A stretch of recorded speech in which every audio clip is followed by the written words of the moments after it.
Ni kalau tak betul dia mabuk ni. Kalau tak betul mabuk. Ni. Dah terang-terang pun. Aduh. Pening kau ni. Aduh bang. Aku salah masuk lorong ni bang. Motor mana lah kena bayar setan. Aduh. Masalah betul.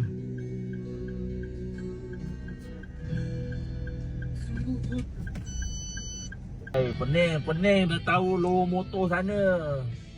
Kau masuk lagi kat sini. Lepas tu kau nak bayar pakai apa?